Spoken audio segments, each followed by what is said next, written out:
Salam vatandaşlar. Salam Sapar ağa. Salam Halmurad ağa. Kemine aydın. Benim Süleyman canım kıynancam bildirip şu video rolü yazmana özüme borç bildim. Süleyman can yatan yerin yatı olsun. Cayın cennet bulsun.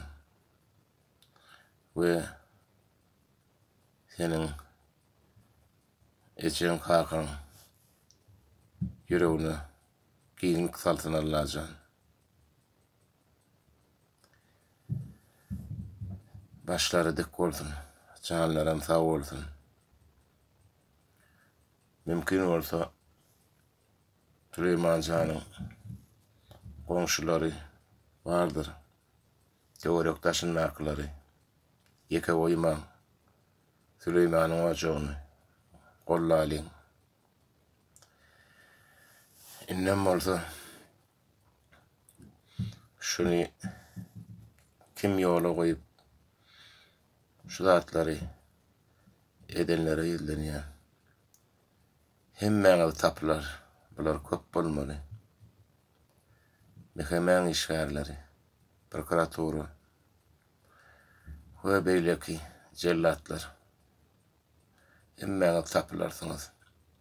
Hemmeňizden soralar nähip bolsa. Wagtyňyz gata adalandyr. Allah ýol berse, täze Türkmenistany gurarys. Türkmenler bolup nähip bolsa, bu ganharlardan armadan alarsy, vatanymyzdan belmeden alarsy.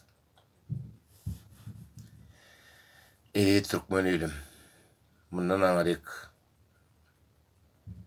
indi çydap bolmaz. Oýanmaýanlar gaýrat edin, oýanyň. Bundan aňarda ýol ýogyny gutardy. Biziň çağajyklarymyz öldürip başladylar. Radaçyk oýanyň. Yeriňizden galyňyny. Ha vatandaşlar. Meniň agir aýtjakdadym şu.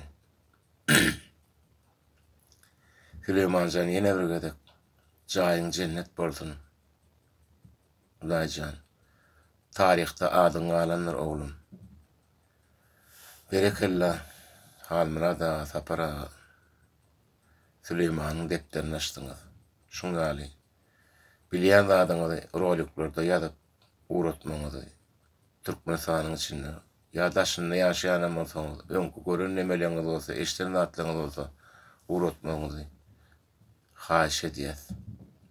Bolýa vatandaşlar, sag bolun.